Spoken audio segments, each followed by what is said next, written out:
نے اتنی کمال کی بات کی ہے، تھوڑا سا جو خان صاحب کے خلاف مقدمے ہیں ان کے فیصلوں کا نا انتظار کر لیا جائے تھوڑا سا، مطلب سارا معاملہ سیدھا ہو جائے گا۔ شاہ محمود قریشی صاحب جو بڑے خان صاحب کے معترف تو ہیں ہی ہیں، بہت بڑا لیڈر ان کو مانتے ہیں، آج انہوں نے پتہ کیا کہا ہے؟ ہاں، بڑا سٹیٹمنٹ آیا ان کی طرف سے۔ اب پتہ نہیں وہ یہ صرف مجھے آپ نے یہ بتانا ہے کہ بیان کیوں آیا ہے، اگر آپ نہیں بتائیں گے تو میں بتاؤں گا۔ تو وہ تو میں نے آپ سے پوچھنا تھا کہ یہ بیان، اب میں بیان پہلے بتا دیتی ہوں نا، پھر میں آپ سے پوچھتی ہوں کہ آیا کیوں ہے۔ نواز شریف کے ساتھ زیادتی ہوئی ہے اور غیر آئینی طریقے سے ان کو ہٹایا گیا ہے، یہ کہا ہے جی شاہ محمود قریشی صاحب نے۔ مجھے یہ بتائیں کہ کس چیز نے شاہ محمود قریشی صاحب کو مجبور کیا کہ ان کو یہ سٹیٹمنٹ دینا پڑا؟ کیونکہ انہیں نظر آ رہا ہے کہ ان کا لیڈر بھی ڈسکوالیفائی ہونے والا ہے اسی طرح سے مقدموں کے نتیجے میں۔ وہ کہہ رہے ہیں وہ بھی غلطی تھی ابھی غلطی، لیکن اب 5 سال کے بعد کہہ رہے ہیں۔ 4 سال تک تو انہوں نے کہا کہ اس سے زیادہ کمال کا فیصلہ کبھی ہوا ہی نہیں، ٹھیک ہے جی۔ اور اب چونکہ اپنے لیڈر کی گردن جو ہے وہ قابو میں آتی دکھائی دے رہی ہے تو ان کا نہیں ہے، بڑی زیادتی ہوئی۔ یہ تو پھر وہ کرنے کی کوشش کرنا کہ دیکھیں دو غلط مل کر صحیح یو نہیں۔ Can not blame Shah Mahmood Qureshi for this. اس نے انسپریشن لی اپنے لیڈر سے کہ صبح کچھ کہو شام میں کچھ کہو، یہ بھی اسی طرح کا بیک اینڈ فورتھ ہے نا، اچھا، کہ پہلے آپ یہ کہتے ہیں شاہ قریشی پہ پی ٹی آئی کا رنگ پوری طرح سے چڑھ چکا ہے۔ چڑھ جاتا ہے اتنی دیر اگر آپ کسی کے ساتھ رہیں۔ اب دیکھیں نا، میں بھی اکثر اوقات پی ٹی آئی کے حق میں بات کرنے لگا ہوں آپ کی وجہ سے۔ اب آپ یہ میرے اوپر یہ تو چلتا رہتا ہے، خیر۔ لیکن یہ اشارہ بہت خوفناک اشارہ ہے۔ خان صاحب جس 2/3 میجورٹی کی امید لگا کے بیٹھے ہیں، یہ تو انہیں اس وقت بھی نہیں ملی تھی جب سب کچھ ان کے حق میں تھا 2018، تب بھی سمپل میجورٹی ملی تھی بڑی مشکل سے۔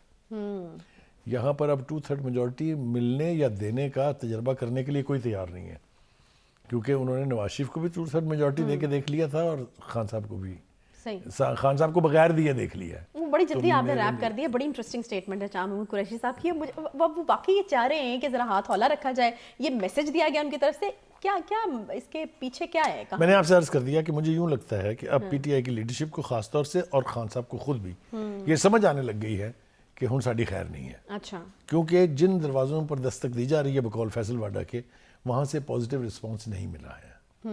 آرمی چیف میرے خیال سے اپنے اس بیانیے کو، یا ان کے جو پریڈیسیسر تھے ان کے بیانیے کو کہ ہم اے پولیٹیکل ہیں، اس کو میرے خیال سے ثابت کر رہے ہیں اور ثابت کرنا چاہیے۔ میرا نہیں خیال کہ اس کے اوپر کوئی دو رائے ہو سکتی ہیں۔ اب آ جائیے جناب ذرا یہ کہ خان صاحب جو ہیں وہ انہوں نے دھمکی دی کل کہ 2 ہفتے میں ٹھیک ہو کے جیل بھرو تحریک کا حصہ بن جاؤں گا، یعنی آغاز کروں گا خود سے۔ انہیں تو بہت پہلے آ جانا چاہیے تھا۔ آپ دیکھیے ایک بھارتی، لیکن ابھی بھی سٹیٹس سمجھ نہیں آ رہا ہوں میں وہی بتانے لگا ہوں آپ کو۔ بھارتی کرکٹر ہیں، ایک نام ان کا پنت ہے، ان کی کار کا ایکسیڈنٹ ہوا بڑا خوفناک۔ اگر آپ کار دیکھیں تو آپ کہیں گے کہ اس میں سے کوئی بچ سکتا ہی نہیں، اور یقینی طور پر اس کو کاٹ کے نکالا گیا اس میں سے، اور اس کے گھٹنے کی بڑی میجر سرجری ہوئی۔ وہ بھائی 12-13 دن میں باہر آ گئے گھر سے ٹھیک ٹھاک ہو کے۔ جس ڈاکٹر نے ان کا علاج کیا نا خان صاحب کا شوکت خانم میں، شوکت خانم کی ریپوٹیشن تو خیر ایٹ سٹیک ہے ہی ہے، مگر اس ڈاکٹر کو میرے خیال سے نشان امتیاز ملنا چاہیے، جس نے گولیوں کے وہ نشان کہہ لیجیے، شرروں نے جو زخمی کیا تھا خان صاحب کو، وہ ٹھیک نہیں ہو کے دے رہے۔ 2 مہینے ہو گئے، ابھی مزید وہ کہتے ہیں 2 ہفتے تک میں نے ٹھیک نہیں ہونا۔ تو کہنے کا مطلب یہ ہے کہ خان صاحب آپ نے اتنا بڑا محاذ جنگ اگر کھولنا ہے، آپ کو فیلڈ میں تو آنا پڑے گا۔ آپ کے مخالفین یہ کہتے ہیں کہ آپ اس لیے فیلڈ میں نہیں آ رہے کہ آپ کو پتہ ہے کہ میں پڑھیا جانا ہے، کیونکہ میں نے اور آپ نے کئی دفعہ ڈسکس کیا ہے کہ مقدموں کی نوعیت یہ کہ وہ کسی بھی مقدمے میں گرفتار کیے جا سکتے ہیں، چاہے وہ فارن فنڈنگ کا ہے، چاہے وہ توشیع خانے کا ہے، چاہے وہ عزت ہتک کا کنٹمپٹ آف کورٹ کا ہے، چاہے وہ بیٹی کا معاملہ ہے۔ یہ سارے ایشوز بڑے خوفناک ایشوز ہیں۔ ابھی یہ جو 7 فروری کو سماعت ہوئی ہے اس میں بھی میڈیکل سرٹیفکیٹ ہی دیا گیا ہے نا کہ وہ کہ نہیں آنا، لیکن جانا تو پڑے گا۔ اب کورٹ جو ہے، ہم نے دیکھا کہ ان کا رویہ تھوڑا سا ٹف ہو رہا ہے، تو خان صاحب کو جانا بھی پڑے گا اور یہ میوزک فیس بھی کرنا پڑے گا، اس لیے کہ آپ اس سے۔ اچھا مجھے یہ بتائیے کہ یہ جیل بھرو تحریک کا سٹیٹس اس وقت ہے کیا؟ مطلب ابھی یہ جو عامر ڈوگر صاحب گرفتار ہوئے ہیں تو فواد چودھری صاحب نے کہا ہے کوئی مسئلہ نہیں ہے، ہم تو پہلے ہی آغاز کر چکے ہیں جیل بھرو تحریک کا، عامر ڈوگر صاحب آغاز ہو گیا، خان صاحب کہتے ہیں 2 ہفتے بعد ہوگا۔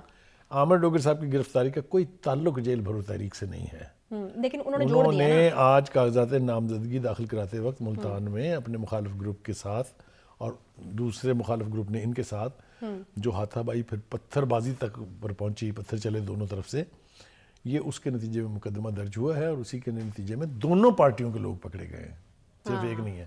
سو اس کا جیل بھرو سے کوئی تعلق نہیں, انہوں نے جوڑ دیا, انہوں نے کہا آغاز ہو گیا جیل بھرو کا. نہیں, وہ تو خیر کسی چیز کو کسی چیز کے ساتھ بھی جوڑ سکتے ہیں. آپ کو پتہ پی ٹی آئی کو یہی تو ایک فن آتا ہے کہ وہ جس چیز کو چاہیں اسی چیز کے ساتھ جوڑ سکتے ہیں. ہیونگ سیڈ دس, میرا خیال یہ ہے کہ خان صاحب کو اب یہ ادراک ہو جانا چاہیے کہ اگر الیکشن ہونا ہے تو یہ حکومت کی طرف سے واضح کر دیا گیا ہے کہ الیکشن صرف ایک تاریخ پر ہوں گے دونوں, صوبائی اسمبلیوں کا بھی اور نیشنل اسمبلی کا بھی, وچ از a routine, which is a president, وچ از اے روایت. ٹھیک ہے, if one has to believe this, اس کا مطلب یہ ہے کہ ان کا وہ جو پنجاب اور کے پی کے کی اسمبلیاں توڑنے کا عمل ہے وہ بے معنی ہو جائے گا. وہ تو یہ کبھی بھی نہیں بے معنی ہو جائے چاہیں گا, انہوں نے خط بھی لکھوا دیا. اور میں عرض کروں آپ سے کہ وہ اس صورت میں بھی بے معنی ہو جائے گا کہ اگر وہاں بائی الیکشن ہو بھی جائے تو بھی آپ وہ 2/3 میجورٹی کا خواب پورا بھی کر لیں اگر, تو مجھے بتائیں کیا ہوگا اس سے؟ کچھ بھی ہونے والا نہیں ہے. 2/3 میجورٹی کے لیے بہت کچھ ہونا ابھی باقی ہے اور اس کا انتظار ہمیں کرنا چاہیے. دوسری بات یہ ہے کہ خان صاحب جو ہیں وہ ہی believes his own party's propaganda. ان کو جو ان کے رہنما ارد گرد بیٹھے ہوئے بتا دیتے ہیں, انہوں نے مروایا بھی انہوں نہیں ہے, وہ اس کو ماننا شروع کر دیتے ہیں. میرے خیال سے خان صاحب کو اب گراؤنڈ ریالٹیز کا ادراک کرنا پڑے گا. ٹھیک ہے, اس لیے کہ انتخابات جو ہیں اس میں ووٹر بہت ظالم چیز کا نام ہے. جس ووٹر کو اور جس ووٹر کے نمائندے کو آپ نے بٹرے کیا ہے اسمبلیاں توڑوا کے, وہ ریئیکٹ کرے گا. یعنی بخاری صاحب آپ یہ کہنا چاہ رہے ہیں کہ ان وے جو ہے وہ ایک طرح سے فیصلہ ہو چکا ہے کہ ایک ہی دن الیکشن ہونا ہے, تو خان صاحب کو میرے خیال میں اپنی انرجیز آپ یہ کہہ رہے ہیں کہ کسی اور طرف لگانی چاہیے بجائے اس کے کہ اس چیز کی گردان جو ہے وہ کرتے رہیں کہ نہیں پہلے صوبائی اسمبلیوں کے کرائیں اور اس کے بعد پھر. ہاں, میرا مطلب ہے کہ اگر آپ چلتی بلتی اسمبلیوں کو توڑیں گے, ایسے لگتا ہے خان صاحب کے منہ خون لگ گیا اسمبلیاں توڑنے کا. انہوں نے دیکھ لیں پہلے جو قومی اسمبلی میں جو انہوں نے جس طرح سے استعفے دیے تھے, مقصد تو اس کا بھی اس اسمبلی کو توڑنا ہی تھا. ان کا خیال یہ تھا کہ فوری طور پہ نئے الیکشن جو ہے وہ کال ہو جائیں گے. یہی ان کا خیال تھا جب انہوں نے پنجاب کی اسمبلی ڈیزالو کی اور اس کے بعد کے پی کے کی. ٹھیک ہے, لاکھ مشورے کرتے ہیں. بخاری صاحب بات ایک چھوٹا سا بریک کا مجھے کہا جا رہا ہے, بریک کے بعد واپس آتے ہیں, ساتھ رہیے.